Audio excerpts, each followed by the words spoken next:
Warahmatullahi wabarakatuh. Waalaikumsalam. Saya bersyukur atas waktunya. Yang ingin saya tanyakan adalah dalam hadis itu ada dikatakan bahwasanya amal yang paling Allah cintai itu adalah yang 10 pertama di bulan Zulhijjah. Bahkan ada informasi yang pernah saya dapatkan bahwasanya menyamakan amalan ini dengan malam Lailatul Qadar. Minta penjelasannya. Apa saja keutamaan sehingga bisa begitu sangat mulia amalan di tanggal-tanggal tersebut. Assalamualaikum warahmatullahi wabarakatuh.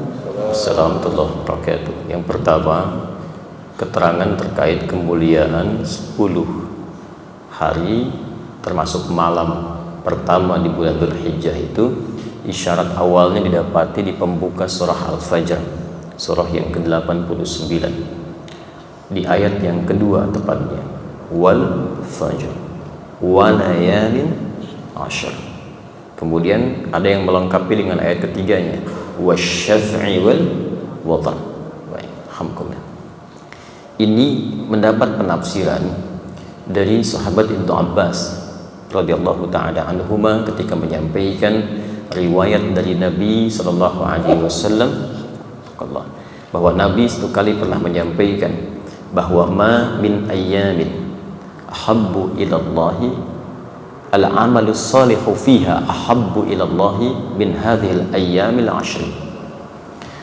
Tidak ditemukan di antara sekian peredaran waktu dalam setahun saat hari-hari itu seluruh amal soleh yang dikerjakan di dalamnya begitu dicintai oleh Allah Subhanahu wa ta'ala dibandingkan dengan 10 hari di awal Dzulhijjah.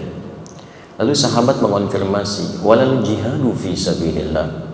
Apakah jihad fi sabilillah ya Rasulullah? Tidak mampu juga menandinginya. Walal jihadu fi sabilillah, bahkan jihad fi sabilillah pun tidak mampu menyamainya. Illa rajulun kharaja bi nafsihi wa malihi wa lam yarji' bidzalika min syai'. Kecuali jika ada puncak tertinggi jihad yang memang tidak bisa disaingi. Jadi tetap jihad fisabilillah itu nanti ada nomor satu tertingginya, yaitu orang berjuang dengan jiwa dan hartanya sampai dia wafat. Nah, di situ ada jiwa dan harta, nanti turunannya macam-macam. Kalau tidak ada tuntutan secara militer misalnya ya, dan hakim menetapkan itu, jadi nggak sembarangan keluar begitu saja. Ada runtutannya di fikih jihad itu.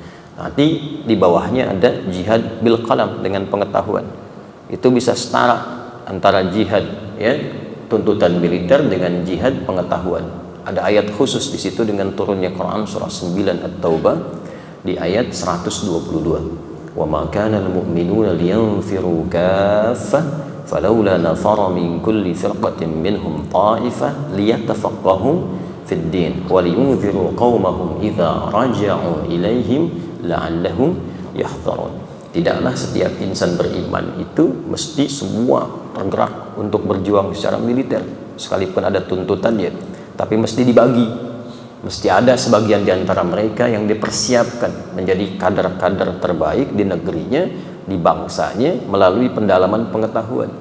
Jadi mesti ada pelajar-pelajar, mahasiswa-mahasiswa yang memang disiapkan untuk membangun negeri.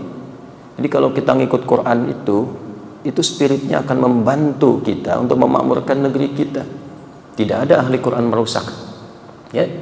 Tidak ada ahli Quran misalnya tidak mencintai bangsa, pasti cinta. Bahkan bukan sekedar cinta, tapi kita diminta untuk memakmurkan tempat yang kita pijak.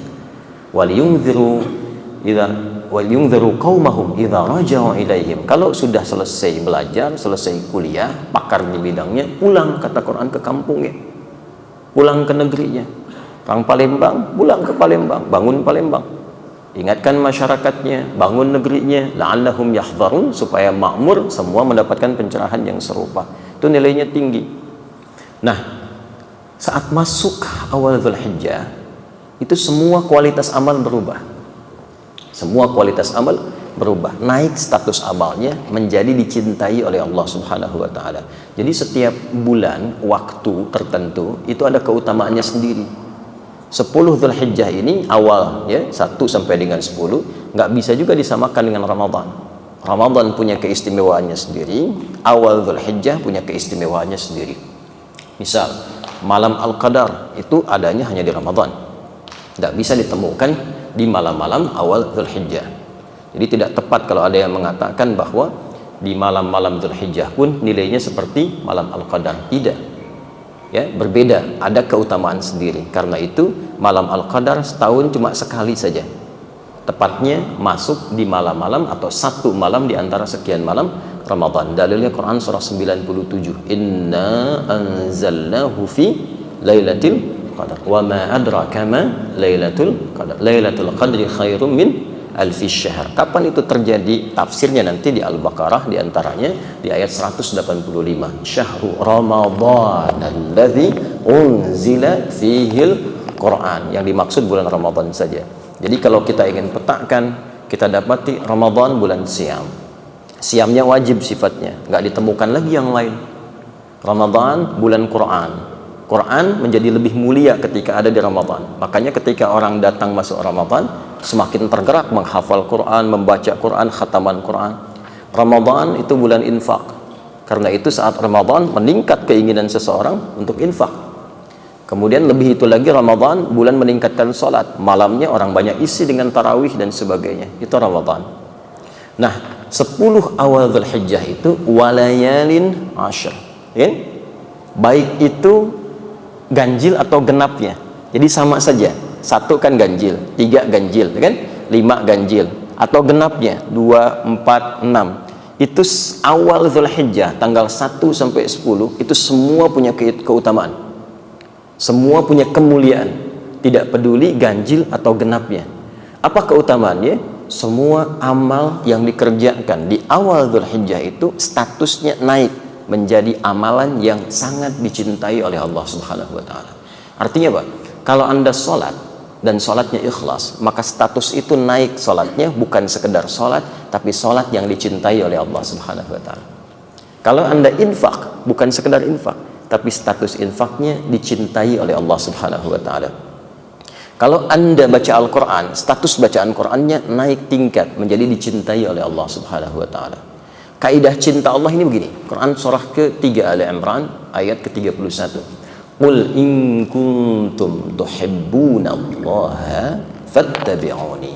Perhatikan kaidah cinta itu. Yuhibbukumullahu wa yaghfir lakum dzunubakum. Jika Allah sudah mencintai seorang hamba, yuhibbukumullah, maka yang pertama dianugerahkan oleh Allah kepada hamba itu bukan dunia. Awas ya. Jadi kalau ada peningkatan harta, jangan dulu dipahami bahwa Allah cinta, belum tentu. Kalau ada peningkatan kedudukan, belum tentu itu menjadi tanda sayang Allah kepada hamba, belum tentu. Allah itu kalau mencintai seorang hamba, yang pertama diberikan itu adalah pengampunan terhadap seluruh dosa-dosanya.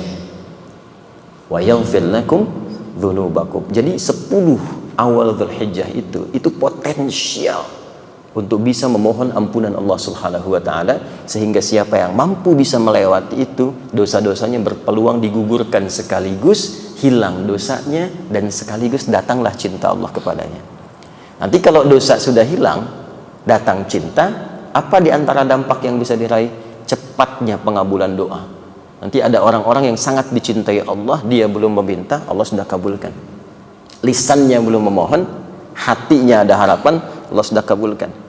Contoh ketika Allah mencintai, kita ambil di bawah Nabi Muhammad. Kalau Nabi Muhammad itu sudah pasti gitu ya.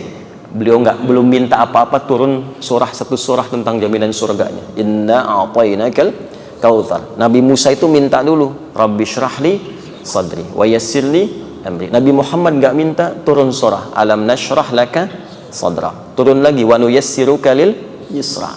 Nggak minta, turun. Maryam ibundanya Nabi Isa alaihi salam, kan? Nggak minta, ibadah aja sampai Allah mencintainya. Maka apa yang terjadi? Semua kebutuhannya langsung Allah berikan. Di Ali Imran ayat 37 itu. Fataqabbalaha rabbuha biqabulin hasanin wa ambataha nabatan hasana wa kaffalaha Zakaria. Kullama dakhala 'alaiha Zakaria al-mihraba wajada 'indaha rizqa. Qala ya Maryam anna laki hadha? Qalat huwa min 'indillah. Innallaha yarzuqu man yasha' bighairi hisab. Maka saking cintanya Allah kepada Maryam, diberikan apapun tanpa batasan. Nah, itu jadi nanti saat masuk kita ke awal-awal bulan Dzulhijjah, sunnah yang pertama tingkatkan amalan. Tingkatkan dari sebelumnya. Nah, rumus cepat untuk meningkatkan itu biasanya para ulama mengarahkan kepada puasa. Siam, karena puasa itu satu amalan yang bisa mencakup amalan-amalan yang lainnya.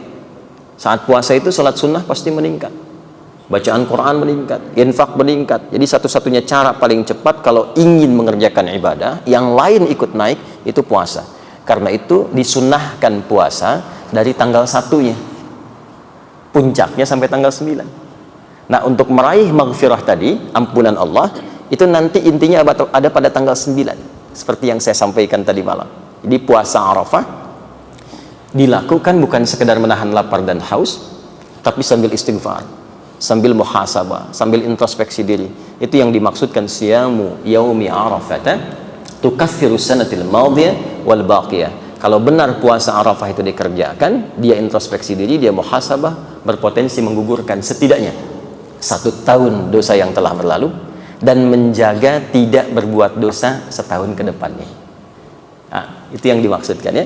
Nah, jadi tidak kita artikan bahwa bisa mengungguli semua hari-hari atau waktu-waktu yang lain, tapi lebih tepat kita katakan setiap momentum itu punya keistimewaannya sendiri-sendiri. Ramadan ada keistimewaannya, awal Dzulhijjah pun ada keistimewaannya. Demikian saya kira ya. Wallahu taala a'lam.